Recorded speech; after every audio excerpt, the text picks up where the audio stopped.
Good morning, I'm JD and welcome to my channel. Please subscribe, and if you need any watch work done, send me an email at jdwatchservice@gmail.com and click the like thumb if you like what I do. So hopefully you click the up like thumb if you like what I do. So today I'm going to be disassembling a very old pocket watch. I got some data here on my phone that keeps disappearing. The screensaver keeps screwing me. So this is a Waltham. It's a model 1883 movement. It was built in 1888 or 1889. It says December 1888 to October 1889 was when these things were in production. So it was a long time ago. This was a 500 run quantity, but they made 114,000 of these babies. It's a size 18S, and it's a 15 jewel pocket watch. It's in a hunting configuration, and when it says hunting configuration, it doesn't mean that it's ready for you to go hunting. It means that the 12 o'clock is in the 9 o'clock position, if I could say it that way, right? So if you're looking at it like this, the 12 o'clock is right here. So it's not over here where it would normally be. And they did that because it's got itself a case with a lid, which is nice. So it's a beautiful case as well. It says 14 karat gold on the inside of the other side of the case, I think, but 14 karat. It doesn't say gold filled, so maybe it's a gold case, who knows. So the problem with this watch that I'm seeing today, it's a lever set watch. I don't believe it's a railroad. It is adjusted, and it says it's adjusted. I went to the pocket watch database, and I actually paid the $29 to become a member, or to whatever you want to call it, to become a member, so I could get pricing data on this thing and everything. So it does say it's adjusted to positions. It says adjusted and adjusted to positions. It is a lever set, 15 jewels, and 1888, but I don't believe it is a railroad grade watch. And maybe it's because the 1888 they didn't have railroad grade watches declared yet. So it's probably pre the declaration of the railroad grade watches. I'll have to look up and see when that accident was that caused everybody to say, hey, you know what, our watches should be all in the same time, not 10 minutes off. So this when you pull the lever out on this watch, right, and you turn this, it sets it nicely, right? So you would expect, though, when you push the lever in with the back of your thumb, recommended thumbnail, snapped it in like that, you'd expect to be able to wind it. But look at that. You push the lever in, the hands still move. They still move. What's this all about? So there's something strange going on. And the crown, obviously, when you push the crown in, it's for opening the lid here, right? This little device there kind of goes down and it catches the top of the case. So that's for opening the lid. Let's look at the other side of the watch here. I already opened it up a couple days ago, so it should be easy to open. See, it says 14 karat right there. So right on the inside of this watch, it says 14 karat, so you guys can write me and say, does this mean this watch is a 14 karat gold watch? Because if it is, it's probably worth quite a lot of money. The case, and is it gold filled? Because it doesn't say gold filled, it just says 14 karat, and it's from the American Watch Case Company, AWC Co.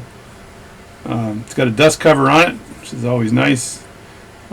When I clean this watch off, though, I don't want to take off too much gold. So make sure you just polish it just enough, right? So it's a full plate movement.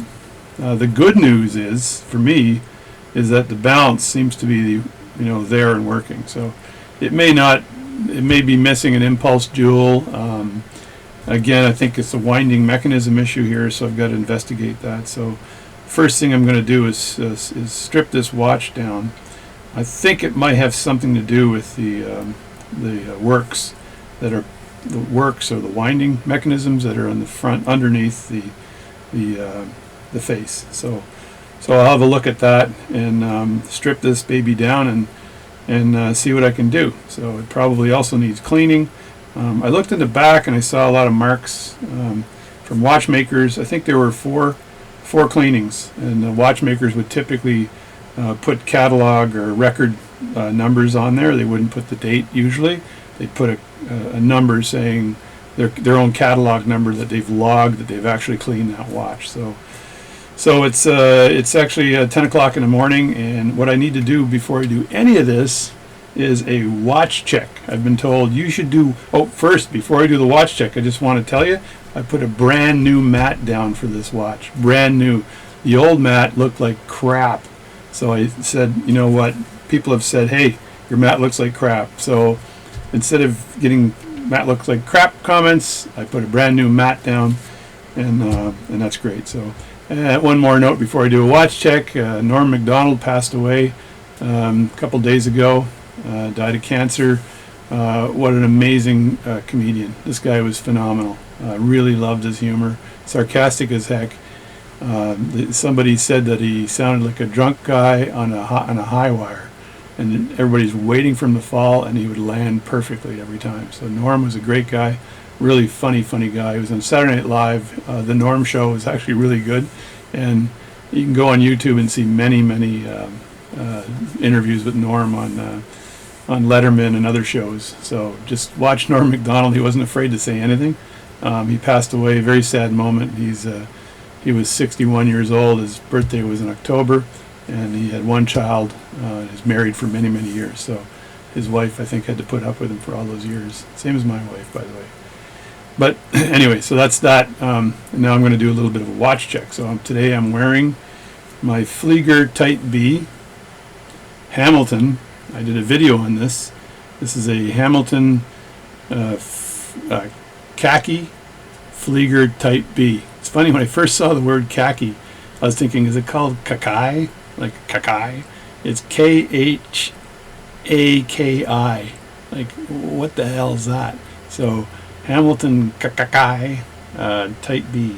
So it's a pretty nice watch. I gotta turn on my audio down a little bit because I'm spiking out here on my audio. So anyway, so that's the watch I'm wearing today. That's a beautiful watch. I'll take it off for a second. I could actually show it to you on my wrist like this. It's a very nice strap. I just unhooked it there for a second. It's a black strap with stitching with white. I think it's white or beige. I think beige stripping. Beige threading. So very beautiful watch. Let me just show you this watch too. This is the customary watch check, I guess. So there you go. What's super cool about this watch is that see the numbers, how they're not super visible. If you move this watch like in a certain direction like that, all of a sudden the numbers just pop right out. And there's striping on each one of those numbers, and I believe there's kind of a reflective mirroring material on there too.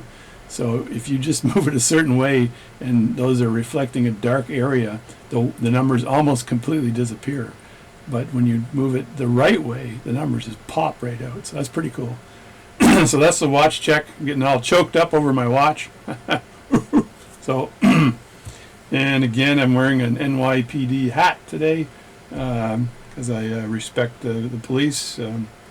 There's mostly, I think the police force has got one of the toughest jobs out there, dealing with all the bad people that we don't want to deal with. So it's a tough calling, and I know a number of police officers out there and they're hardworking and very nice people, and they've done things for me in the past, and so I think that every now and then I'll wear a police hat because I have a lot of respect for them. So let's start disassembling this beauty. All right, let's get started working on this watch. I don't have any gloves on today because I don't think I need any gloves at the moment. I'll be cleaning all this up. But I do need to put on the proper glasses because I have my normal glasses on, but I've got these really cool glasses here that are 3s, and then they go to and I got a magnifier, so those are reading, and then a 3 magnifier, and then I've got a loupe, a very nice loupe on there, and as I've shown you before, and that does the job. So, and I take my hat off when I'm working on watches because I leave my hat on, and the watch is, I hit my hat on the camera, so it's pretty good close up there. So this is a nice movement. It's an Appleton Tracy movement, Waltham, Massachusetts. It has a safety pinion, and what that means is if the mainspring breaks, the pinion that's around the center wheel will unscrew itself from the shaft. It'll just unscrew in the opposite direction, which saves the breaking mainspring from sending force through that center wheel and perhaps damaging other parts, because that's what a safety pinion is, in case you didn't know. It's written right on there that this watch is adjusted right there, and it's in beautiful condition. So I'm loving this watch. So I'm going to take the movement out first. So let me just have a look at the other side. So press the button and hold it as you move it up, like that. I've got to take the, I want to line this up, and like I said before, these hands are actually touching each other. I just saw the second hand grabbing the hour hand as it moved around, so you got to watch for that too. So I want to remove the hands on this watch. So I'm going to have them in either the 9 o'clock position or the 12 o'clock. So 9 o'clock probably gives me the most access to those hands, so I don't have to worry about my hand removers hitting something. Now this shouldn't be working right now, because when you pull this out, it works to set the time, and I'm setting the time without pulling that out, so something's funky going on. So also, you can see the hands are not perfectly aligned, which is never a good thing. I'm going to look on the edge here to see if there's a groove or somewhere where you pop the case open here. Let me just have a look at it. I'm probably going to need to go right here on the side here to get this case open. So sometimes I've done it with my fingernail, but let's just get a case opener here and pop this open carefully. I'm going to have to do it right-handed, I think. So I'll just wedge that in. I'm looking at this carefully, and I think there's an opening right in the edge right there. As you can see, I'll just show that to you. See an opening right there beside where the lever is. You don't want to damage anything, so the trick here is to be really careful with all of this. And you should be able to get your opening device in there. I'll apologize ahead of time if the angles are crappy. Well, actually, no, I can see a little space right here that I could probably use to open the lid. Again, I don't want to, usually they're up here along the side, but maybe not for this kind of a lever set watch. So I got to grab it with all my hands here, so let me just go off camera for a second while I grab that and open the lid. Alright, that was pretty easy. I put it on the edge there. I grabbed it really hard. I got it in and I just wedged it a bit like that, and you can hear it go pop, and it pops off. And so that takes off the crystal. So this is an acrylic crystal on this watch, and they did have acrylic crystals way back, so I'd have to date when the acrylic crystal came in, and the gentleman asked me, he said, does that devalue it or anything like that? So most of the watch's value is in the movement, but in this case, because it could be a gold watch here, and then it's probably in the case itself. And there's a bit of opening for the lever set that you have, and then an opening here, and this is for the hook here that grabs the case for closing it. So just set that aside, and now I've got the watch hands here. I want to be careful with the watch hands when I'm opening them, or taking them off. I'll see if I have a piece of plastic to use on the second hand. I had to move the camera around a little bit, but so what you do is you put the plastic down, and then you go underneath the second hand like this, and that just protects the face of the watch from the metal of these hand removers. So that's one hand. So once you remove the hand, get it out of the way. I've got a watch case or watch bin here that I have. I'll just grab that very carefully by the pipe and put that down, put that in the center. Let it fall down. Don't stress anything when you're using this now. So this here, I could use my Bergeron. I can see a slight face crack right here. There's a crack on this side and there's a crack on that side. And there's a crack right here, and there's a crack here, and there's a crack here. So there are some cracks on the face here, so it's not a perfect face. And it's in good condition though, but it's not perfect. So there we go. I'll just put those in here. I could use the plastic as well, but let's go super pro, as they say. So I'm going to bring my big hand movers out, because these ones have a huge surface area on them, and I think that the bigger surface area protects the watch better as I do this. So there we go. So that was so easy. These are really good. I'm not sure where I got them, but I think maybe in China or something. But they're very good, very wide, and so when you're pulling these up with these, I can only use this for the second hand, but for this, you're putting a little bit more pressure on the face, and since the face already had double cracks on both sides, I want to spread the force out along the edges so that any additional stress won't cause that crack to increase in size or cause the an additional crack to happen. So somehow my speaker keeps turning itself up. I'm not sure why. Every time I turn it on, so it's preset. So I'm going to have fun with the audio later on. So anyway, that's that. So I'll just grab these hands and put them aside. And try not to touch the face. Looks like this hand here has had some work done on it. I'm not sure, a watchmaker may have pounded it down to make it fit. And so that's the center part, so that's done, that's out. And when you're working on a pocket watch, you really have to watch that pivot right there, the fourth wheel pivot. So keep yourself away from that pivot if you can, and then you won't have any problems in the future, right? So I'm going to readjust the camera here and be right back. All right, here we go again. Looks like the volume stayed good, so let me see what I got here. Yeah, I think I'm focused. I like to focus. I like to be focused. There, I'm unfocused, and now I'm unfocused. I think I'm as focused as I'm going to get today. So then the next thing I got to do, the case screws are half round case screws, so they're like half moon.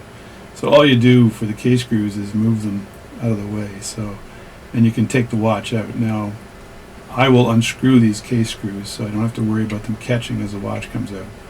So, and when you unscrew the case screws, just turn the screwdriver counterclockwise until you feel it go click, and then you've gotten to the bottom of that screw. So, just throw those case screws in. I do say sew a lot. Sew a needle pulling thread. I've said that before in my videos. Why am I saying sew all the time? If I could only remember not to say so. Now, in this case, it just popped down, so that's not an issue. I'll put my fingers down on here, but I really don't worry about it, because I'll be cleaning this up, and I won't leave the fingerprints there forever, because I want to turn that around like this, like that, and I want to be able to take the movement out and nice and carefully take it out. So, which is tricky sometimes. Now, sometimes this will pull out to remove the movement. You don't want to force it, because if you force it, there's a chance that that stem could bend. So I got to make sure that stem is not poppable out first. Okay, so I'm going to take a look at that right now and pull out on the stem for a second, and just make sure there isn't another step that I have to do here. There seems to be a screw right here on the stem, and that screw might release the stem from the watch. So I'm going to try that before I force anything. I don't want to force anything. So you have to be so careful when you're working with these pocket watches that you respect the.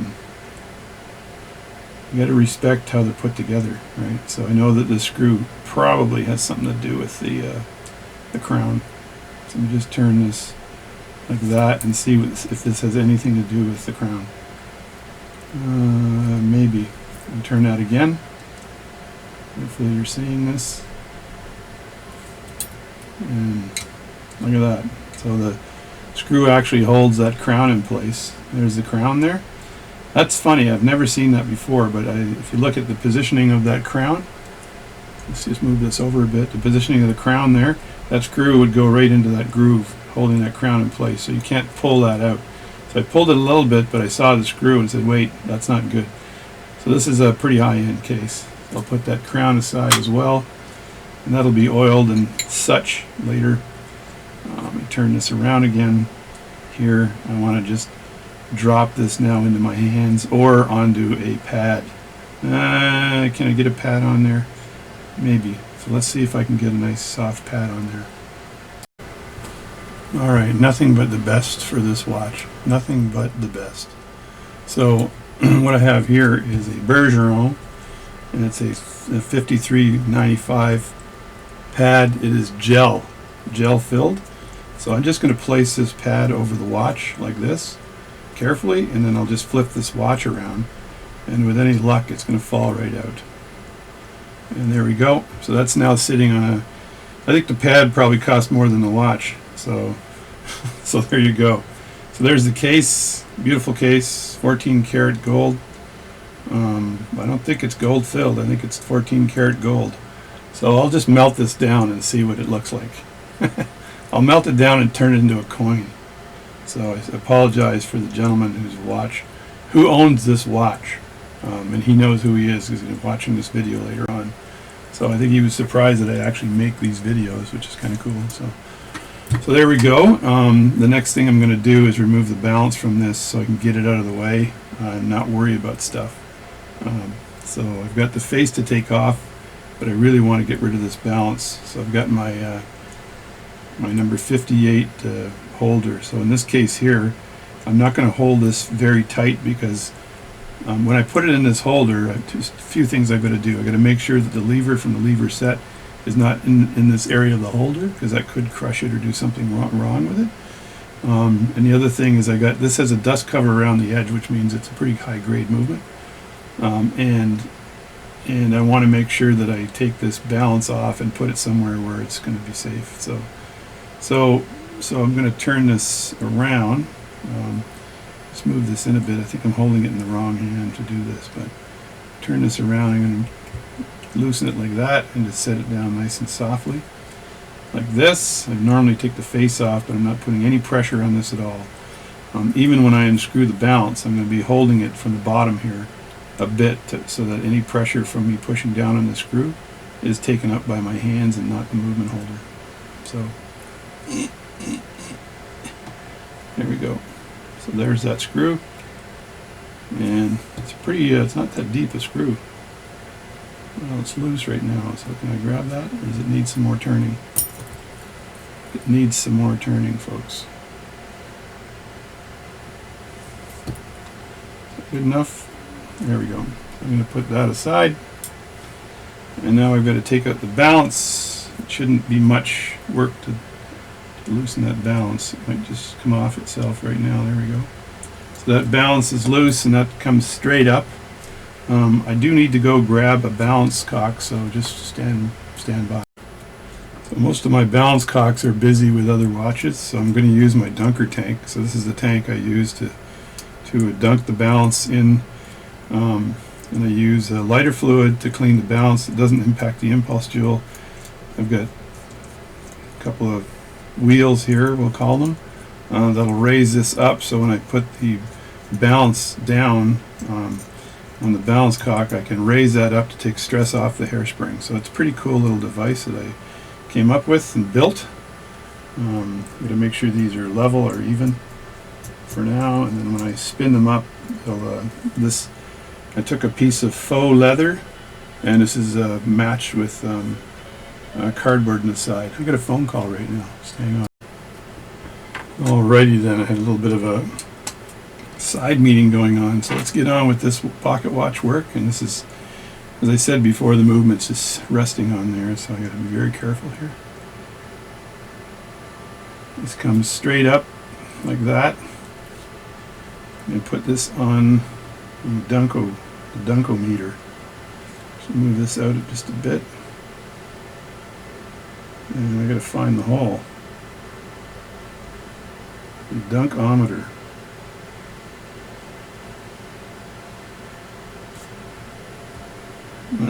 I think that's perfect.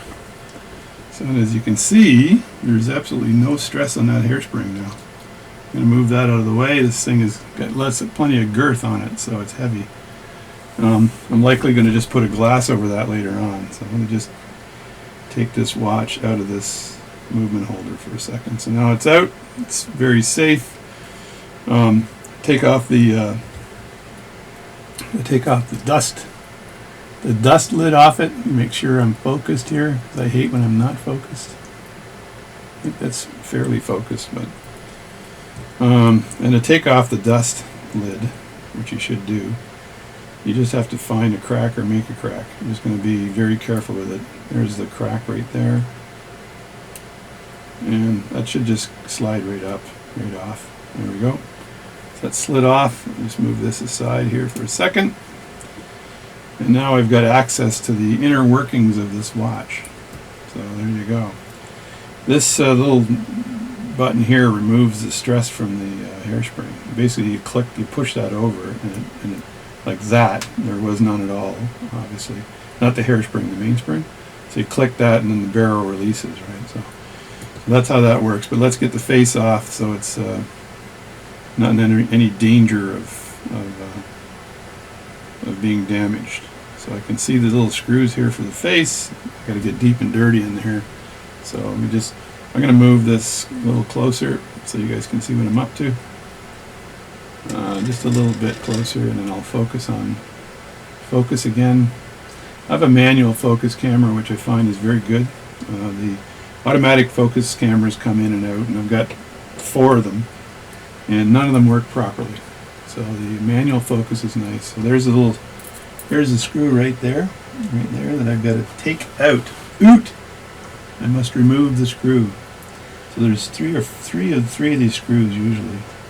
So you just have to loosen them up.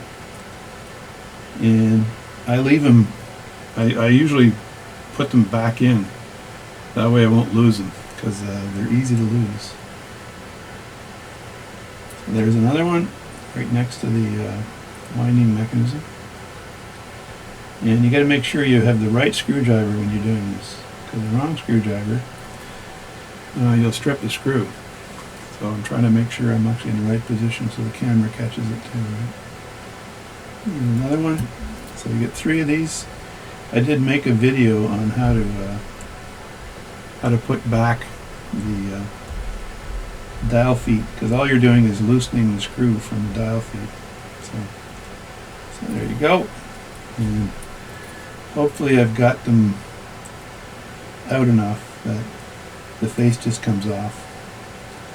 I trimmed my fingernails, which were really handy for holding stuff. So all I do is I just wedge this out a bit, and then I hold it in position with my fingers. It's kind of like what you're doing when you're trying to hold a card in place on a deck of cards when you're doing magic. So there we go. Should be able to lift that straight up. Like that. There we go. That's the face out. And I'm just going to put that safely in the jar here to make sure everything is out of the way.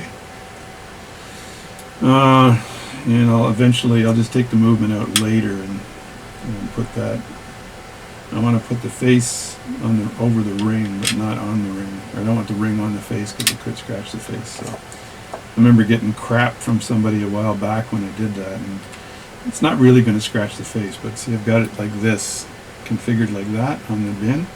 But I'll be re-binning that later anyway, right? So, and I want to make sure that the balance is out of the way, so it doesn't have any chance of getting hit, because you can screw a balance up real easy. So there's the setting mechanism. So first I'll take, this is the hour wheel. So remove the hour wheel here, and then there's the infamous cannon pinion that I'm going to take out in a second.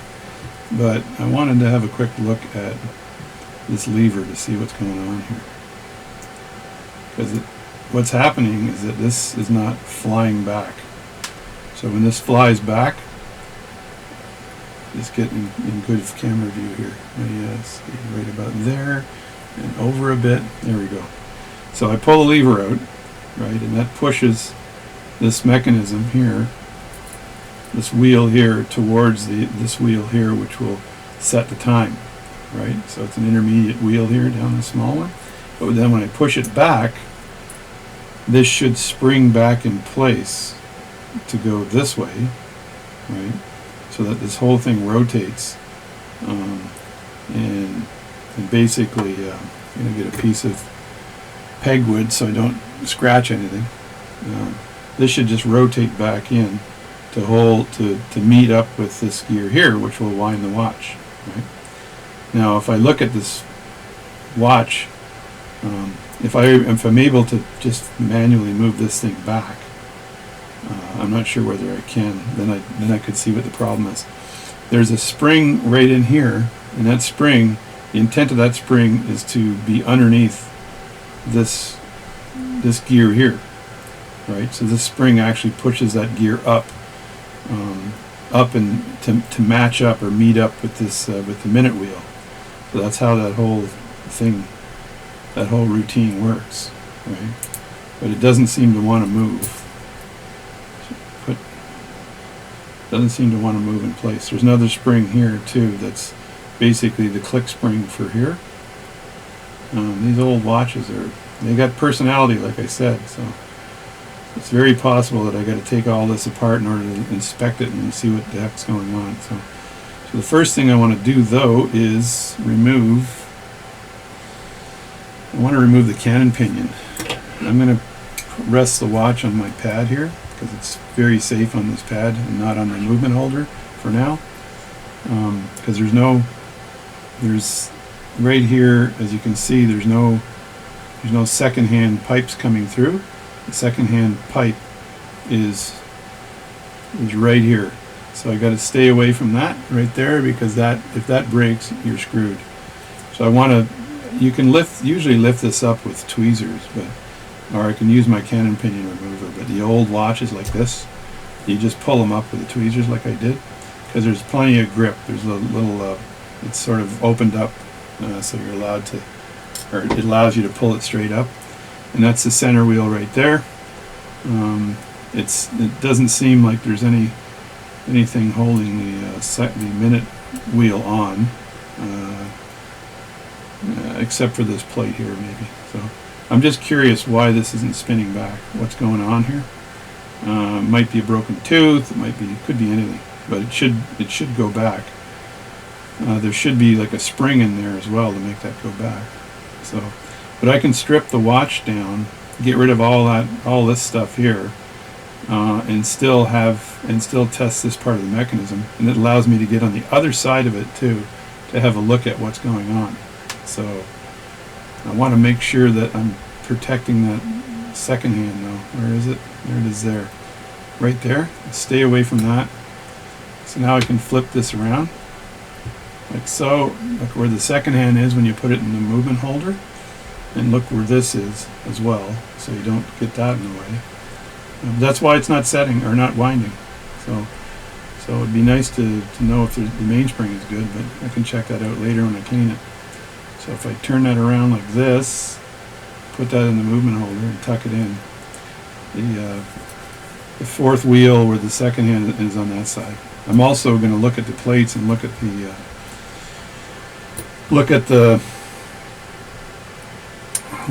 the jewels to make sure there's no significant problems with cracked jewels. So that's this screw here. And let me get my watch parts a little bit closer here. So I like to group the screws and the plates and stuff, so I can reuse the same screws with the same plates, even though when they're the same it might not matter. I still like to do that. So it's just reassembling it the exact same way you took it apart. Right? So maybe it's my anal retentivity involved. Hopefully not, but it probably is.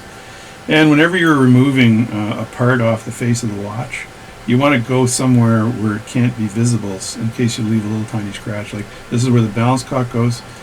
Just going in here means that even if I didn't leave a scratch, but even if I left one, it wouldn't be visible, right? It would basically be hidden by the balance cock, so you don't have any of that happening. And then I'm going to remove the mainspring here from the watch. It should come right up. and then slide out. There we go. So that's the mainspring. We'll disassemble that later. I can test it to see if the mainspring is actually in there and working. So if I do this and grab the mainspring by the edge like that, and then turn it, am I getting pushback? Yes, I am. So there's some pushback there. So this mainspring is good. It's working. So not sure if it's powerful enough to drive this watch, but I'll be taking it apart anyway and cleaning it and then putting it back together again. So there you go. So hopefully I can do that without any damage. There's the other screw from the movement. I'll just throw that in the middle of the basket full of stuff. And now I'll just want to take the 3 screws off for the plate. These little screws right here, and make sure that I'm focused again. As good as I can be focused, right?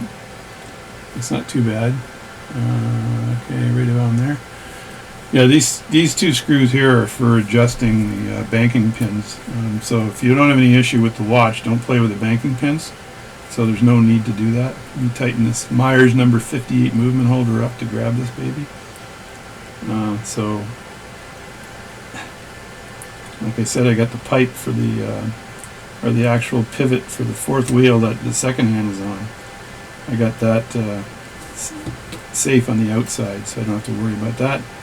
And like I also said, the mainspring is, see, I should put the screw, I got the screw here for the balance cock. I usually leave that with the balance cock, but I'm going to put it in the center here because I'll look in the center for some of those parts later on, after I do the cleaning and after I figure out what the heck is going on with that setting mechanism. And again, when you're working with these super old watches, the screws tend to be on super tight, so you've got to put a lot of pressure without pushing down. It's just the exact right amount of pressure to put on it. It doesn't. There's a 3rd screw here. It kind of looked like it wasn't, but that's the case screw. So let's just remove this and try not to move it too much. And, there we go, like that. And I'll clean this movement up with Rodico.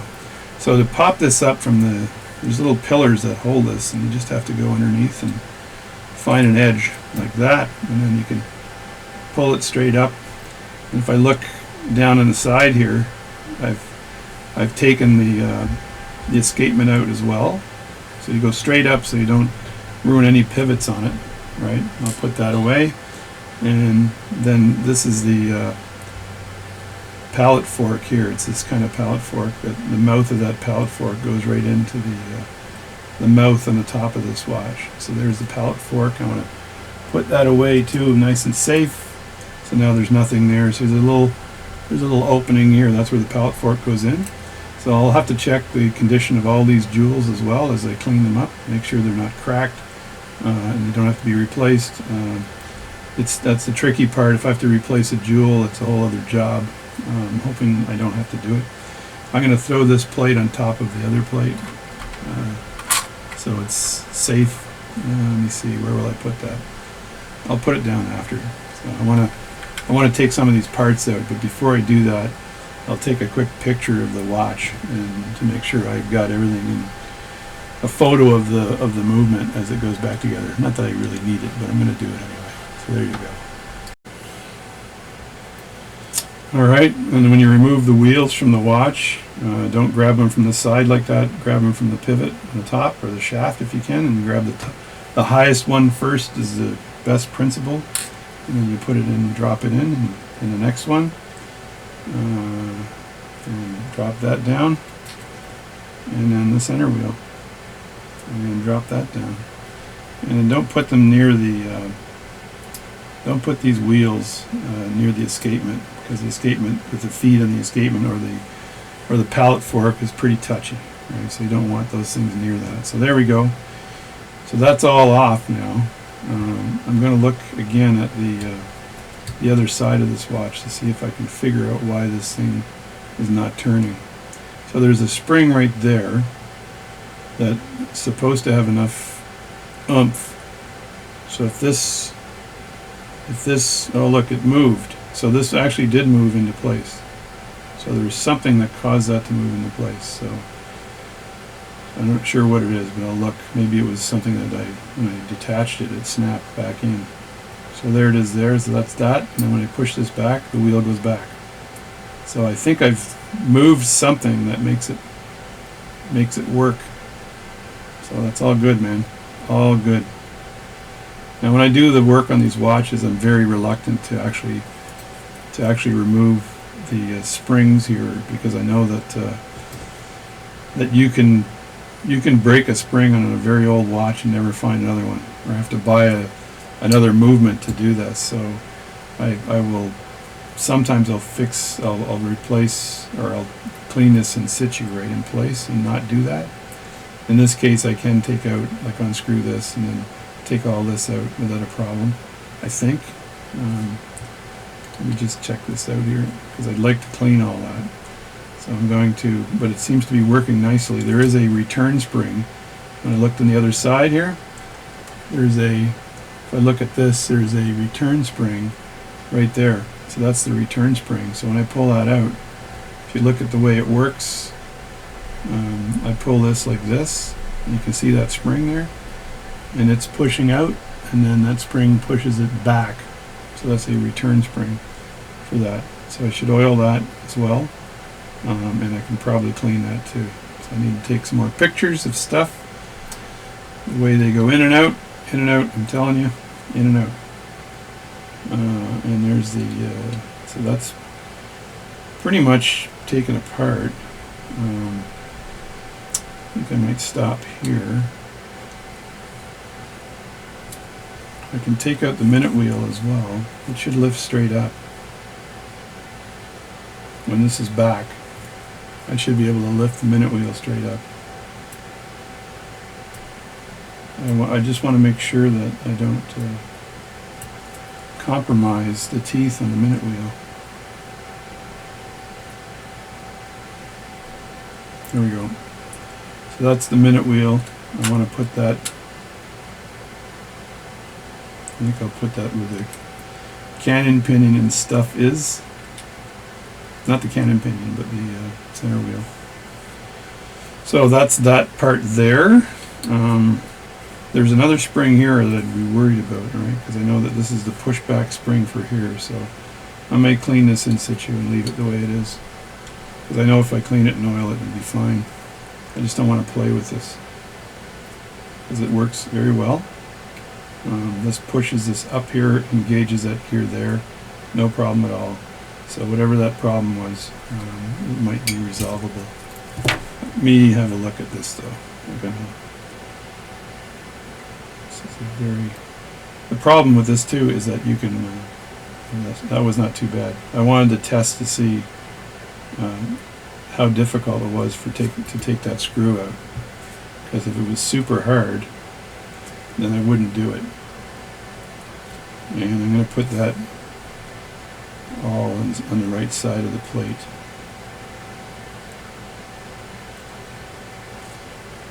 There we go. That's the whole mechanism there. And there's that little wheel that pops up. I remember having to replace one of these because the tooth was broken on it, so I just want to make sure all that's in the right place so I can clean it. And I'll leave all this in place. I could put that, take that out to clean that. I'll put that somewhere where I'm not going to lose it either.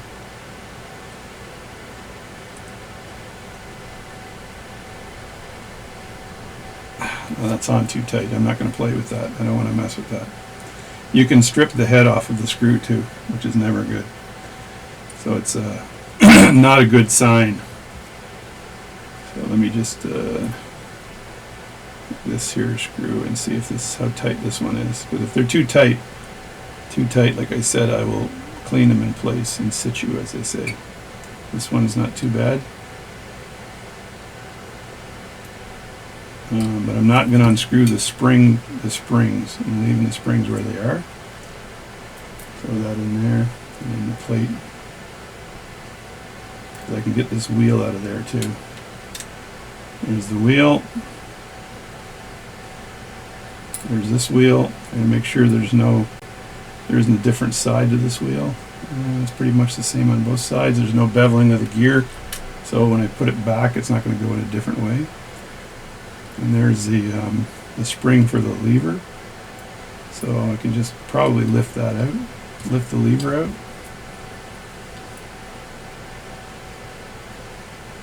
See, you got to get on the right side of this thing. I think the camera view was screwed up a bit there. I apologize. Hopefully you were seeing most of this stuff.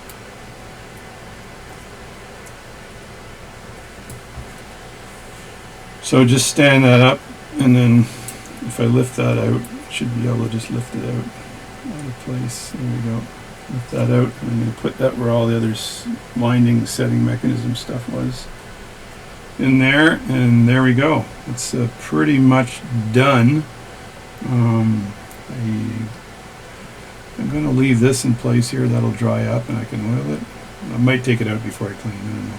But I'm leaving these springs in. I'm not playing with them because I'm worried. Now I'm going to go look in the microscope and see how bad these jewels are, because that could be a problem. So there we go. That's stripped down. Now when I put this back into the I just have to put this back into the bin, the parts bin, just babbling away here. So there's my parts bin right now. That's what that looks like that. I want to make sure that when I lay this stuff down in the parts bin, nothing's scratching anything, so it goes down without any problem. So I can put this probably on top, and I look at where all the other stuff is in the parts bin. I'll be cleaning the mainspring later on. I'm not going to do that yet. So that's the parts bin, so that's down like that. And then I can put this down probably the exact same way it rested down, which would be, let's see, which way is it resting here? Like this, maybe? I don't think it's like this. I think it goes like this, maybe? Is this your card? There we go. So I put that down like that. I can put the ring on top like this. I can put the face down like this, and then I can put the crystal on top of the face like that. So I've got all this together. I'm going to leave the balance out on the Dunkomatic amazing balance holder. Let me just move that over here. But I will leave that on the balance holder and put a cup over that. And I'll put the case. I'll close the case up and put that in a beautiful little case bag I have here, a velvet case bag or whatever material is. But I can cover that up now and store all that. So that's it. That's a disassembly of a 1988 vintage pocket watch, and we managed to see what the problem was. I think something was stuck because after I removed some of those parts, it started working. So there was no issue after I moved the parts. So that's that. That's the watch there. With any luck, I'll be able to just make sure that doesn't get stuck again, clean the watch up, and it'll be working like crazy. I've got to clean the hairspring on that as well, and look at the jewels. I got to remove the jewels. Once I look at them under the microscope, I'm going to clean them first, and then if I need to remove them, I'll remove them. But I'll remove them after I've cleaned the face of the watch. So that's it. Thank you for watching my channel. That's my video for today on the removal or the disassembly of a Waltham 1988 vintage pocket watch. Thanks for watching. I hope you enjoyed it, and I'll catch you next time.